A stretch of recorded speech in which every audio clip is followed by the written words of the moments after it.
أعوذ بالله من الشيطان الرجيم. بسم الله الرحمن الرحيم. أذن للذين يقاتلون بأنهم ظلموا وإن الله على نصرهم لقدير. الذين أخرجوا من ديارهم بغير حق إلا أن يقولوا ربنا الله ولولا دفع الله الناس بعضهم ببعض لهدمت صوامع وبيع وصلوات ومساجد يذكر فيها اسم الله كثيرا ولينصرن الله من ينصره إن الله لقوي عزيز. الذين إن مكناهم في الأرض أقاموا الصلاة وآتوا الزكاة وأمروا بالمعروف ونهوا عن المنكر ولله عاقبة الأمور. صدقت يا رب العالمين ونحن على ذلك لمن الشاهدين والشاكرين والحمد لله رب العالمين. گرامی قدر خواتین و حضرات، سامعین و سامعات، ماؤں بہنوں، بزرگوں، دوستوں، ساتھیوں، ہمارا ہفتہ وار درس قرآن سورہ الحج کا جاری ہے. ترتیب جو ہماری چل رہی ہے اس کے مطابق آج سورہ الحج کا جو چوتھا رکوع ہے اس کا آغاز ہونا تھا، لیکن میں نے 2 رکوع سکپ کر کے تو چھٹے رکوع سے بات کا آغاز یعنی تلاوت میں نے کرنے کی سعادت حاصل کی ہے. اس کی وجہ یہ ہے کہ جو آیات آج کی یعنی اپنی روٹین کے مطابق ترتیب میں آ رہی تھیں ان کا تعلق حج اور قربانی سے ہے. اگلے یعنی وہ جو 2 رکوع میں نے سکپ کیے ہیں ان میں مضامین حج سے متعلق ہیں اور قربانی سے متعلق ہیں، تو میں نے مناسب سمجھا کہ اسے تھوڑا سا ڈیلے کر کے تو ذوالحج کے دنوں میں یا اس سے پہلے جو دروس ہوں گے ان 1-2-3 دروس میں ان آیات کا بیان ہو جائے تاکہ حج اور قربانی سے جو متعلقہ مسائل ہیں وہ بھی اس کے اندر آ جائیں اور ایک یاد دہانی اور تذکیر اس موقع پر بڑی موقع کی مناسبت سے ہو جائے. تو بہرحال جو ترتیب سے سننے والے احباب ہیں وہ اس بات کو ذہن میں رکھیں کہ انشاءاللہ العزیز ہم نے وہ یعنی بھول کر نہیں سکپ کیے بلکہ کسی سکیم کے تحت وہ 2 رکوعوں کو چھوڑا ہے اور انشاءاللہ اپنے وقت پہ ان کے اوپر بیان ہوگا. آج کی جو آیات ہیں میں نے 3 آیات تلاوت کرنے کی سعادت حاصل کی ہے. ارشاد باری تعالیٰ ہے کہ اذن للذین یقاتلون بانہم ظلموا، کہ اجازت دی گئی ہے، اجازت دے دی گئی ہے ان لوگوں کو جن کے خلاف جنگ کی جا رہی ہے کیونکہ وہ مظلوم ہیں. اذن للذین یقاتلون بانہم ظلموا. قتال فی سبیل اللہ یعنی اللہ کے راستے میں اقدامی یا دفاعی جہاد، اوفینسو اور ڈیفینسو جہاد، قتال، اس سلسلے کی یہ پہلی آیت مبارکہ ہے. ابتدائی اسلامی تاریخ کے طالب علم یہ بات جانتے ہیں، یعنی اسلامی تاریخ کے طلباء جو ہیں یہ مطالعہ کرنے والے احباب ہیں وہ بات جانتے ہیں کہ حضور نبی رحمت صلی اللہ علیہ وسلم کے قیام مکہ کے دوران میں جہاد و قتال کی اجازت نہیں تھی، بلکہ کیا حکم تھا؟ کفو ایدیکم، اپنے ہاتھ روک کر رکھو، باندھ کر رکھو. بڑا ظلم و تشدد کا دور گزرا، طرح طرح کی اذیتیں دی گئیں، سوشل بائیکاٹ کیے گئے، ساتھیوں کو مارا پیٹا گیا، شہادتیں بھی ہوئیں جیسے سیدہ سمیہ رضی اللہ تعالی عنہ پہلی شہیدہ اسلام. لوگوں کے سر پھوٹے، خون بہے، لوگوں کو گھروں سے جو ہے وہ نکال کر پیٹا گیا، ذلیل کیا گیا، سب کچھ یہ سارے مراحل گزرے، لیکن کسی مرحلے پر بھی اس بات کی اجازت نہیں تھی کہ آپ کسی طرح کا کوئی اقدام جارحانہ نوعیت کا کریں.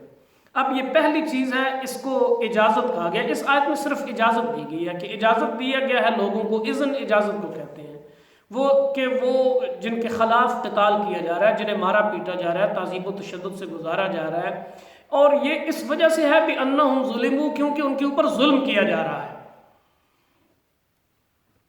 اور یہ بات پیش نظر رہے کہ جو باقاعدہ احکام ہیں جہاد کے اور قتال کے، وہ بعد میں سورہ بقرہ میں آیات ہیں. قاتلوا فی سبیل اللہ الذین یقاتلونکم، اسی طرح وقتلوہم حیث ثقفتموہم وقاتلوہم حتی لا تکون فتنہ، اور اسی طرح کتب علیکم القتال، اور وقاتلوا فی سبیل اللہ واعلموا ان اللہ سمیع علیم. یہ 5-6 آیات سورہ بقرہ میں مختلف مقامات پر ہیں. اور سورہ بقرہ آپ جانتے ہیں کہ یہ مدنی سورہ ہے، تو ہجرت کے بعد ہے نا یہ احکام باقاعدہ قتال کے نازل ہوئے. اس سے پہلے اجازت دی گئی ہے، اور یہ بالکل آپ کہہ سکتے ہیں کہ یا تو ہجرت نبوی کا انتہائی بالکل ابتدائی دور، بلکہ بعض روایات ہیں کہ حضور جس روز مدینہ پہنچے ہیں اس روز یہ آیت نازل ہوئی ہے. یعنی حضور علیہ السلام جب قباء میں قیام پذیر تھے تو وہاں، اس کا مطلب ہے کہ بالکل ابتدائی دور میں، یعنی اس وقت بھی صرف اجازت دی جا رہی ہے. اور احکام جو ہے نا وہ جہاد اور قتال کے بعد میں آئے ہیں. اور پھر اس کی حکمت یہ بیان کی ہے بِأَنَّهُمْ ظُلِمُوا، اس لیے کہ کوئی فساد برپا کرنا مقصود نہیں ہے اس قتال. اور چونکہ یہ پروپیگنڈا وار چل رہی ہے اور ایک دور ہے پروپیگنڈے کا، اور اسلام کے حوالے سے تو بالخصوص جو ہے نا وہ اسے ٹیگ کر دیا جاتا ہے، کبھی ٹیررزم کے ساتھ، کبھی کسی چیز کے ساتھ. تو یہاں تو اس کی یعنی پہلی آیت جو اس ضمن میں نازل ہوئی ہے قرآن کے اندر، اس کے اندر بھی اس کی یعنی بڑی واضح دلیل دی جا رہی ہے کہ بھئی یہ اجازت اس لیے ہے کہ بہت ہو گیا، مار پیٹ بہت ہو گئی، تعذیب و تشدد اب حد سے گزر گیا ہے، اب تھوڑا ان کا ہاتھ روکا جائے. بِأَنَّهُمْ ظُلِمُوا، یہ اس لیے کہ یہ لوگ ظلم کیے جا رہے ہیں. ظلموا کے اندر پوری ایک تاریخ ہے، 13 سالہ تاریخ. ظلموا کے اندر گویا جو ہے نا وہ پورا اس ماحول کو اور اس معاملات کو پورے کو سمیٹ دیا گیا بِأَنَّهُمْ ظُلِمُوا. اور پھر فوراً ذہن میں یہ پیدا ہوتی ہے بات کہ یہ جو چند مٹھی بھر لوگ ہیں، ظاہر ہے مہاجرین و انصار کی کل تعداد مل کر اس آیت کے نزول کے وقت بھی 1000 سے کم تھی، مہاجرین و انصار دونوں ملا کر. تو یہ بات ذہن میں آتی ہے کہ اس حالت میں جب کمزور بھی ہیں، کوئی اسلحہ کوئی مادی طاقت بھی نہیں ہے، مدینہ منورہ کی چھوٹی سی ایک ریاست ہے جس کے اندر یہ بس رہے ہیں، اور مقابلے میں سارے قبائل عرب جو ہیں وہ اکٹھے ہیں.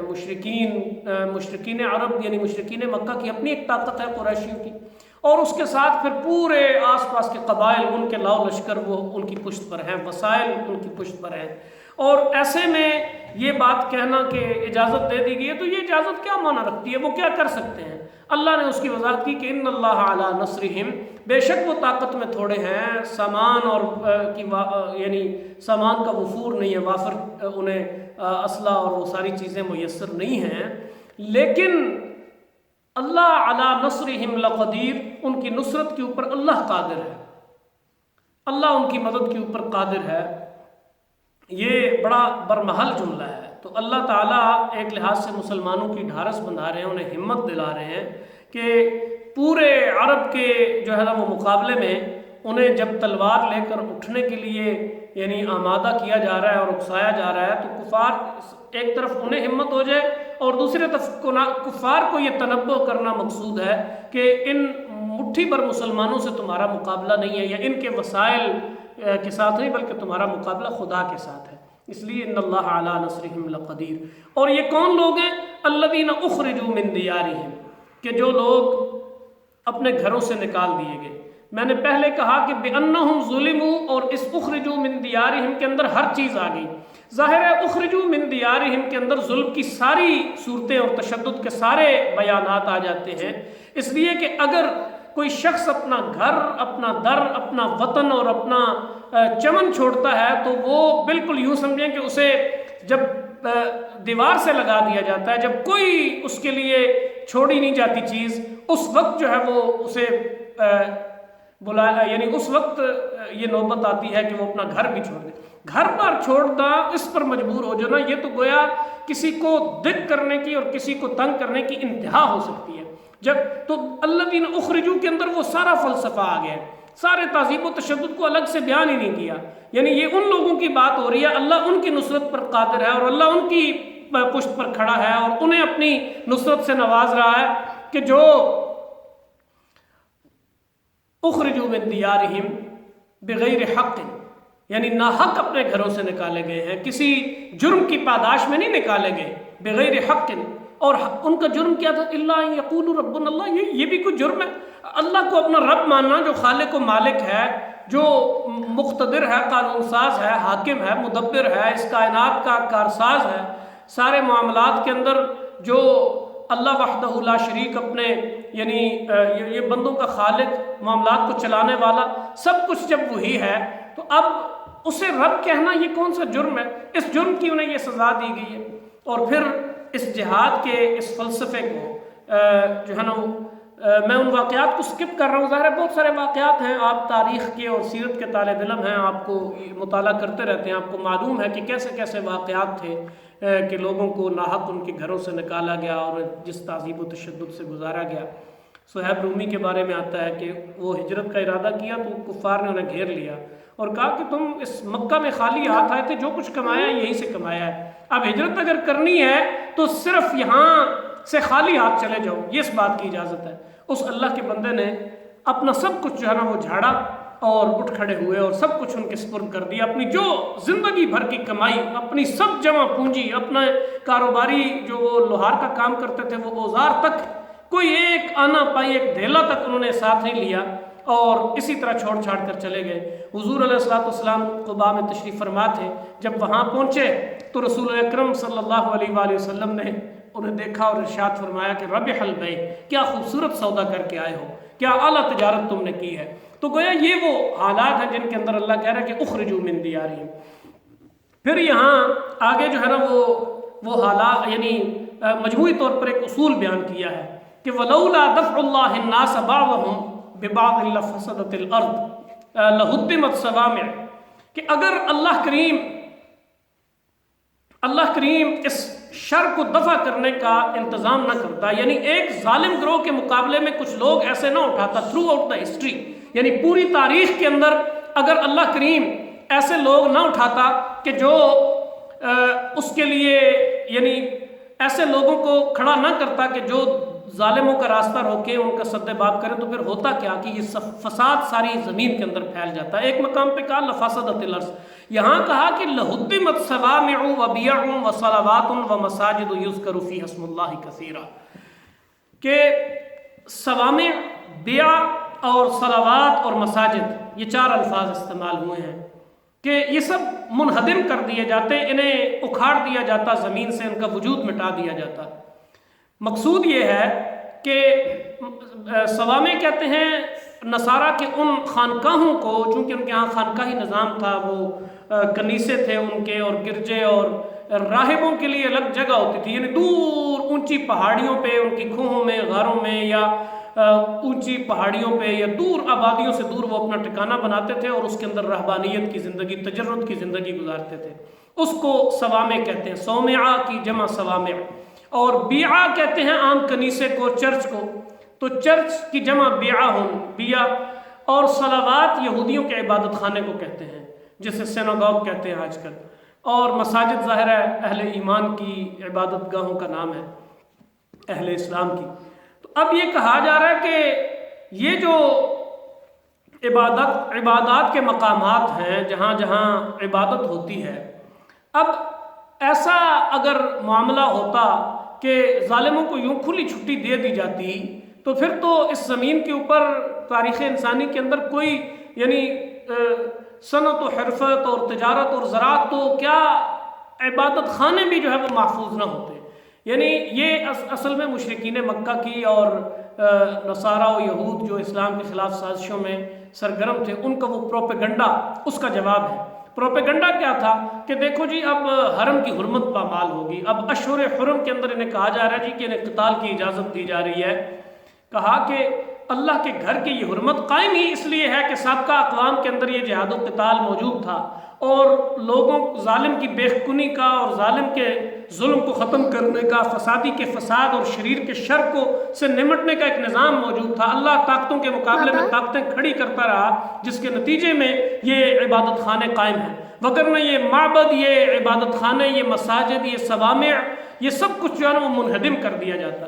اور پھر فرمایا کہ وَلَا يَنْصُرَنَّ اللَّهُ مَن يَنْصُرُهُ، اللہ کریم اس کی ضرور نصرت فرمائے گا، اللہ کریم ضرور ان لوگوں کی مدد کرے گا جو اس کی مدد کریں گے۔ یہاں بڑی لطافت ہے اس جملے کے اندر۔ اسی چیز کو دوسرے مقام پہ کہا کہ ان تنصر اللہ ینصرکم، اگر تم اللہ کی مدد کرو تو اللہ تمہاری مدد کرے گا، ویثبت اقدامکم، اور تمہارے اقدام کے اندر ثبات پیدا فرمائے گا، تمہیں استقامت سے جو ہے وہ سرشار کرے گا۔ استقامت تمہارے قدموں میں، تمہارے دلوں میں، ذہنوں میں استقامت جو ہے وہ جگہ پکڑے گی۔ تو کہا کہ وَلَيَنْصُرَنَّ اللَّهُ مَن يَنْصُرُهُ، کہ جو شاعر دین کی حفاظت کے لیے اٹھتے ہیں جو لوگ، اللہ کریم ان کی نصرت کے اندر کھڑا ہو جاتا ہے، یعنی وہ در حقیقت اپنے رب کی مدد کے لیے اٹھتے ہیں۔ یہاں کہا کہ من ینصرہ، جو اللہ کی مدد کریں گے۔ اللہ کی مدد یہ کہ جو اللہ کے دین، اللہ کے نظام، اس کے احکام اور اس کے اوامر اور نواہی کے قیام کے لیے اٹھتے ہیں، وہ گویا اللہ کی نصرت میں اٹھتے ہیں۔ یہی وہ چیز ہے نا جو حواریین کے متعلق آتی ہے کہ قال عیسی ابن مریم للحواریین من انصاری الی اللہ، کون اللہ کا مددگار بنے گا؟ قال الحواریون نحن انصار اللہ، ہم اللہ کے مددگار ہیں۔ حواریین نے کہا اللہ کی مددگار اس معنی میں کہ گویا وہ خود اپنے رب کی مدد پانے کے لیے اٹھتے ہیں۔ اور اسی طرح جو دوسری چیز اس سے یہ سمجھ آتی ہے کہ جو لوگ اپنا فرض ادا کرنے کے لیے اٹھ کھڑے ہوں، اللہ کی مدد بھی ان کے ساتھ ہوتی ہے۔ یعنی ایسا نہیں ہے کہ آپ تو ہاتھ پہ ہاتھ دھر کے بیٹھے رہیں۔ اصحاب بدر جو ہے وہ 313 تھے، ان کی نصرت کے اندر اللہ کریم نے بے شمار قرآن مجید کی آیات ہیں، آپ ان کا مطالعہ کر سکتے ہیں۔ اللہ نے ان کی نصرت فرمائی تو اس نہج پہ فرمائی کہ وہ خود انہوں نے اپنا سب کچھ تج دیا تھا۔ یعنی جو جمع پونجی تھی 13 سالوں کی، 14 سالوں کی، رسول اللہ صلی اللہ علیہ وسلم نے وہ ساری جمع پونجی میدان بدر میں ڈھیر کر دی تھی۔ اس کے بعد اللہ کی نصرت آئی ہے۔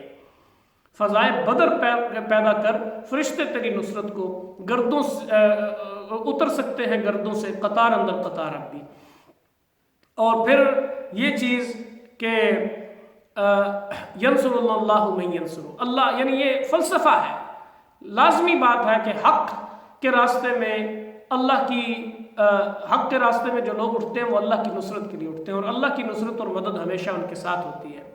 پھر اس کے اوپر اضافہ فرمایا کہ ان اللہ لقوی عزیز، اللہ قوی و عزیز ہے۔ یعنی یہ جو من ینصرہ کا نا، جو اس کی مدد کرتے ہیں، تو کسی کے ذہن میں یہ نہ آئے کہ وہ مدد کا محتاج ہے، وہ مدد کا محتاج نہیں ہے۔ لوگ در حقیقت اس کی مدد جو لوگ اس کی مدد کرتے ہیں، در حقیقت وہ خدا کی مدد کا دروازہ اپنے لیے کھولتے ہیں۔ تو اللہ چونکہ قوی و عزیز ہے، اور اس کی نصرت اور مدد جس کے ساتھ شامل ہو جائے، قوی وہ طاقتور ہے، عزیز وہ غالب ہے، تو ظاہر ہے غلبہ اور قوت پھر اس گروہ کو نصیب ہوتی ہے جس نے قوی و عزیز کے ساتھ اپنا ناطہ جوڑ لیا۔ اور پھر اس میں مسلمانوں کے لیے ڈھارس ہے کہ دیکھو تمہاری تعداد بے شک کم ہے، لیکن ان اللہ قوی عزیز، تمہاری تعداد کم ہے، تمہارے پاس سامان کی قلت ہے، تمہارے پاس وسائل کی کمی ہے، لیکن ان اللہ لقوی عزیز، تمہارے ساتھ جو رب کھڑا ہے وہ قوی اور عزیز ہے۔ ایک طرف مسلمانوں کے لیے تسلی، دوسری طرف کفار کو یہ بتایا جا رہا ہے کہ تم غلط فہمی میں نہ رہنا کہ جو ہمارا مقابل کھڑے ہیں یہ بڑے بے سر و سامان ہیں اور تعداد میں کم ہیں، ان اللہ لقوی عزیز، ان کی پشت پہ ان کا رب کھڑا ہے جو قوی اور عزیز ہے۔ تو یہ تین مفہوم جو ہے نا وہ مختلف پہلوؤں سے گویا اپنے اندر ایک تسلی بھی، تنبیہ بھی لیے ہوئے ہیں، اور ایک لحاظ سے وہ جو اللہ کی نصرت ہے اس کے پورے مفہوم کو واضح کر رہے ہیں۔ اب اگلی آیات کے اندر، اگلی آیت مبارکہ بڑی خاص ہے، اور اس کے اندر اللہ کریم نے اسلامی نظام حکومت کا ایک خاکہ پیش کیا ہے۔ الذین ان مکناہم فی الارض اقاموا الصلاۃ وآتوا الزکاۃ وامروا بالمعروف ونہوا عن المنکر، کہ اسلامی نظام حکومت کا خاکہ یہ ہے کہ وہ اہل ایمان دنیا میں جب غلبہ، اقتدار اور اختیار اور حکومت اللہ کریم انہیں عطا کرتا ہے تو پھر ان کی کارگزاری کیا ہونی چاہیے، وہ اس آیت کے اندر اب بیان ہوئی ہے۔ لیکن چونکہ یہ مضمون کافی وسعت رکھتا ہے اور میں چاہتا ہوں اس کے اوپر ہم ایلیبوریٹ کریں اور خوب تسلی سے گفتگو کریں، اس لیے انشاءاللہ العزیز اگلے درس میں اس کے اوپر بات کریں گے۔ اللہ کریم نے جو کچھ ہم نے کہا اور سنا، جس کی توفیق اس نے بخشی کہنے سننے کی، اس پر عمل کی توفیق عطا فرمائے، اور مالک کریم ہم سے ہماری خطاؤں کی درگزر فرمائے، اور جو کچھ بھی صغائر کبائر ہم ان کے مرتکب ہوتے ہیں اللہ انہیں معاف فرمائے۔ مرحومین کے لیے میں خصوصی دعائے مغفرت کی درخواست کروں گا۔ جملہ اہل ایمان کو اپنی دعاؤں میں یاد رکھیں۔ ہمارے نمازی توفیق راشدی صاحب، ان کے بڑے بھائی بہت نیک صالح انسان تھے، ان کا انتقال ہو گیا، اللہ کریم انہیں اپنی رحمتوں سے مالا مال فرمائے۔ مفتی نعیم صاحب کراچی جامع بلوریا والے، ان کا کل انتقال ہوا ہے۔ اسی طرح بہت سارے دوسرے علماء، صلحاء، اہل ایمان جہاں جہاں اللہ کے حضور پہنچے، مالک کریم سب پر اپنی رحمت لا زوال فرمائے۔ وما علینا الا البلاغ۔ بارک اللہ لنا ولکم فی القرآن العظیم ونفعنی وإیاکم بالآیات والذکر الحکیم۔